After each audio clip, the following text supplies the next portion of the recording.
از اینجا قصر دولماد است. سعی کن چقدر زیباست.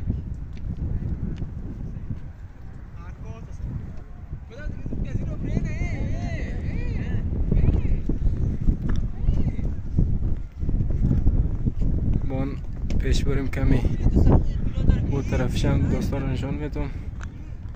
خیلی زیباست.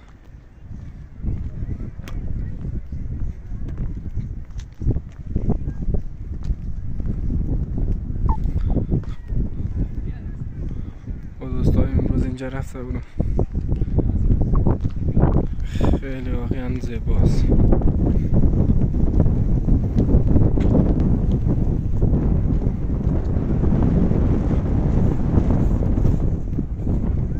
سعی کنیم حالا میریم دیگه طرفش نگاه میکنیم. واقعا خیلی یک منظره زیبا داره اینجا. کلی کابل معلوم میشه از اینجا. سعی کن.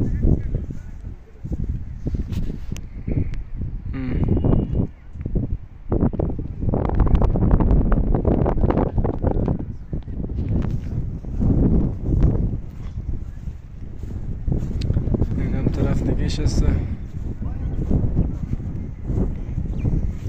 از طرف تابستان که اینجا بیم واقعا خیلی کیف میده.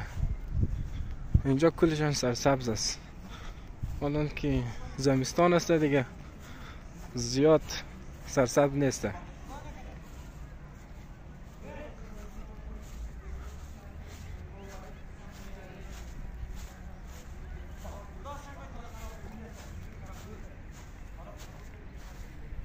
واقعا این کارهای از رو که میبینی خیلی آدم شکفته زادم نه.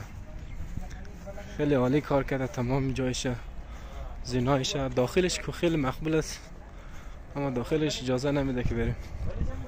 یعنی باز از داخلش هم یک ویدیو میگرفتم شما رو نشان میدم. سعی کن این کلش که با سنگ جور شده یک قصر. سعی کنی ویو ایزر سعی کن شما دوستا. همین کلی کابل شما دیده میتونید اینجا.